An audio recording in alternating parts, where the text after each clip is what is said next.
Hi, welcome to Marker Board Videos. Today's video is about Plickers, which is both a website and an app, and you need both in order to use it in your classroom. The first thing you're going to do is go onto the website, www.plickers.com. Plickers is a combination of pickers and clickers, kind of mashed up together. And you're going to click Sign Up right here on the top right. Type in your name, an email address,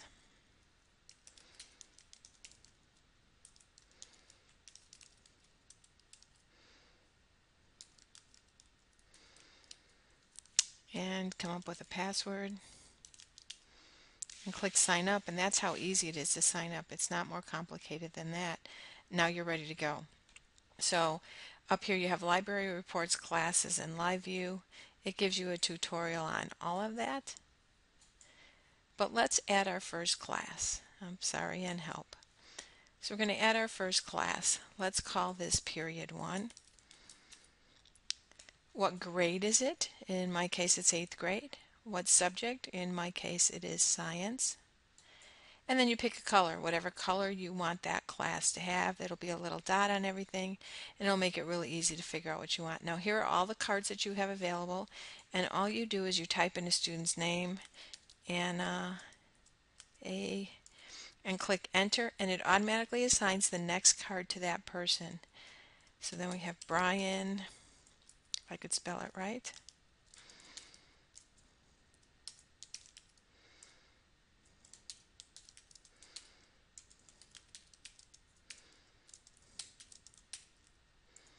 Oops, and you see I made a mistake, so we're going to go right here. Cursor over, you see this little down arrow. We're going to say edit student. Actually, it was just David. Ed was the next student, and now we're done. Then we say Ed.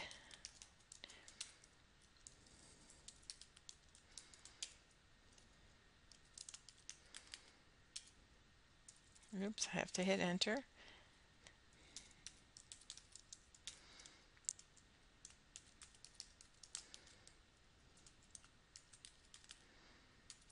And that's how you add your students. And once you have all of your students added, or when you're done with that, the next thing that I recommend you do is you go to your library and you add in some questions.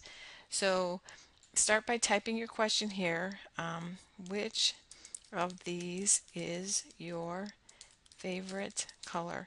When I'm teaching students a new technology, I like to make the content very low risk for them.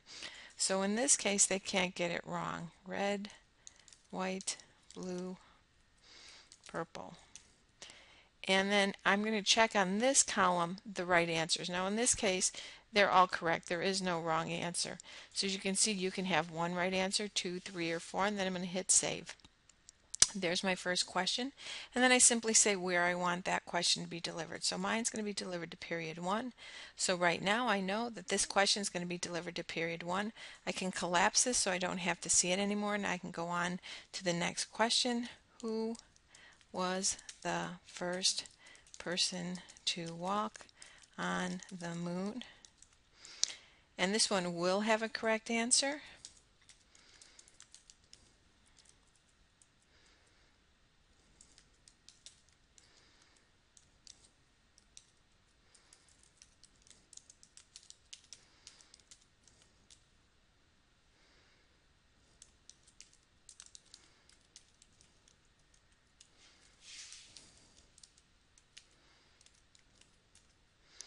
And it is Neil Armstrong, so we're going to click him right there, and we're going to say save.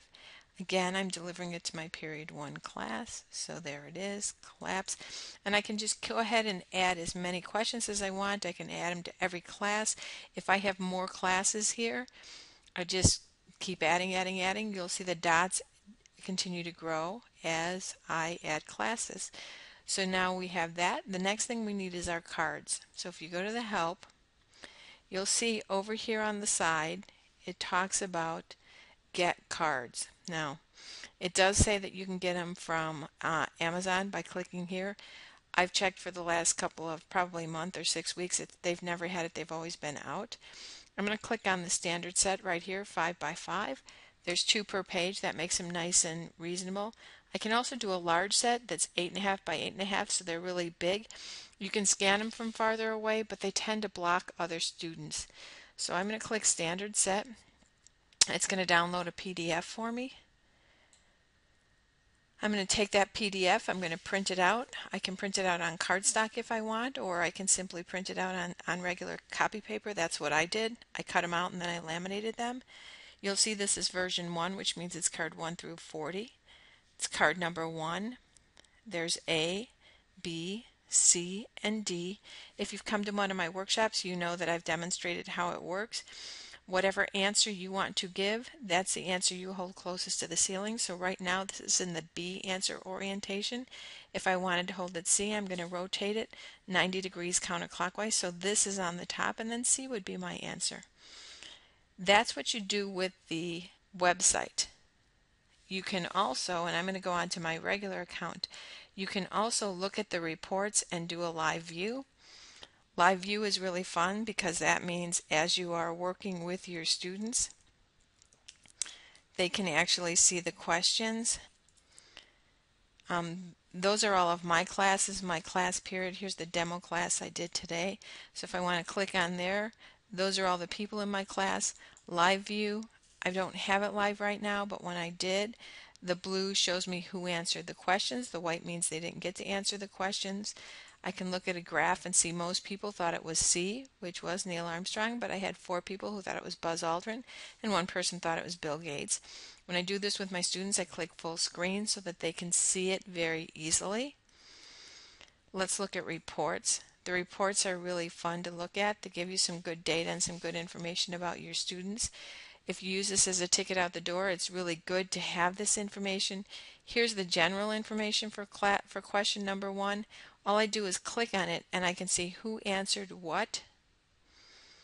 So I can go through and see exactly what each person answered. In my class, 82% of them got it right.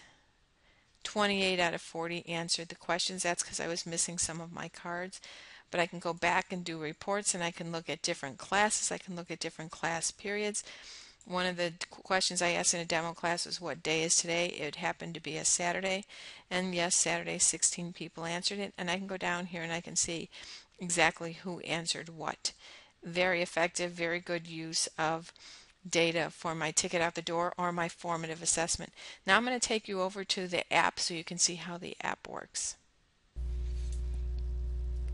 Well, I think it's kind of ironic, don't you, that somebody who calls herself the unintentional geek cannot find a way to make a video of an iPad screen. I can't figure out how to make a video of it, so you're going to have to deal with screenshots, but I think you'll get the idea. When you get to the app, by the way, it's not just iPad, it's also Android. It works both ways. It's bilingual, if you will. You're going to go ahead and sign in. Use the exact same sign-in you used for the website. And you'll get a screen that looks like this with your different classes, the number of people you have in the classes, etc. Click on the class that you want, and right away it's going to ask you what kind of question you want to ask. Now, you'll notice up here there's 3 choices: planned questions, all questions, or history, questions in the history. I have planned questions. These are the questions that I wrote, I put in my library, and I told them that I was going to use them with period 2. That may or may not be the case for you. You have different options.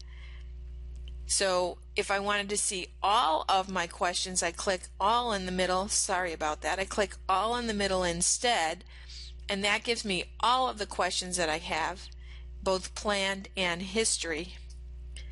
And if I want to create a question, let me go back for a minute. If I want to add a question, let's say spur of the moment, teachable moment comes up, I want to add a question, I'm going to click this plus right here, and when I click the plus, I have 2 options. I can go into create a question, or I can go into the library.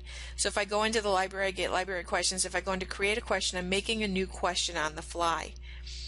These are some of my library questions that I have. Obviously, these are the low content area, the easy questions, if you will, so that kids can get used to just using their Plickers. If instead I want to do a new question, this is how it comes up. So I can ask a question, and the answer can be A, B, C, or D. I did this with my students once, and the answers were hypothesis, theory, law, and principle. Those were the only 4 choices that they had. I listed those up on the board, and we asked about a dozen or so questions, and each one of those was the answers. So every single question had the same 4 answer choices. It worked good for that, but let's say instead I want to put different answer choices in. If you click the advance button up here, that's what will happen. Planet up here just means here's a question, now I'm going to tell you what class periods I want to ask it in. Because I know if I ask it in my first period class, odds are I'm going to want to ask it in my other classes since I teach 5 sections exactly the same. So there's your advance. When you click your advance button, suddenly you have your answer choices here. Again, to tell me what's the correct answer, simply tap on these and they turn green. You can have one correct answer or all correct answers, it doesn't matter. You can also do true-false questions. If I go into history, I'll see history, but it'll also tell me what % of my kids got that right. This is the period 2 history, and it tells me that when I asked this question, 23 responses and 22% were correct. That's something I probably need to work on. Here's the question I chose. If you double the mass of an object on the Earth, what happens to its mass on the Moon, basically, or what doubles on the Moon was what the question was. Now down here you'll see all of my different students. I can actually scroll further. It will have every single student and it shows me what they've chosen. Well, right now no one has chosen anything. I haven't even given them the question yet. When I click on the camera, suddenly my screen changes.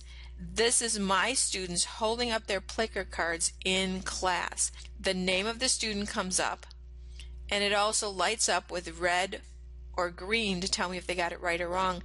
I also have a lovely little graph here that tells me if they're getting it right or wrong. So as I continue to scroll in my classroom, you'll see that the names pop up along with what their answer is. Now I can see, for instance, that Jackson has not answered the question.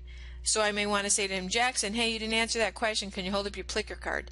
But maybe I know that Jackson is absent. And if that's the case, I don't need to worry about it. I see that Aubrey and Corey got it right, but a whole bunch of other kids got it wrong. So what that tells me is most students are still struggling with this idea. They don't quite understand it. They know the difference between mass and weight, but they don't really understand about how location impacts it. I'm going to go back and reteach this. I'm going to spend a few more minutes on this concept. If I go here, I can see that 22% of my kids got it right. So if an administrator walks in or somebody says to me, why did you go back and reteach that? I'll say, well, only 1 out of 5 kids understood it. That means it's time to stop and go over it, not to move forward. This is the same question. I simply clicked on the question and it gave me the same information, only bigger. 23 kids answered it, 22% got it right, 5 got it right, 8 had A, 7 had B, etc. And it tells me what answer choice each student chose. So Matthew chose D. What does that tell me? Does it give me some additional information or not? I don't know, but it sure is good to be able to see that. When I'm done, I go back to my classes and click sign out. Always sign out when you're done. That's probably a no-brainer. This very same information is now available to me from the app as well as from the website, so I can access it either way. If you have any questions about Plicker, please let me know. It's free and fabulous. I use it all the time and I hope you do too.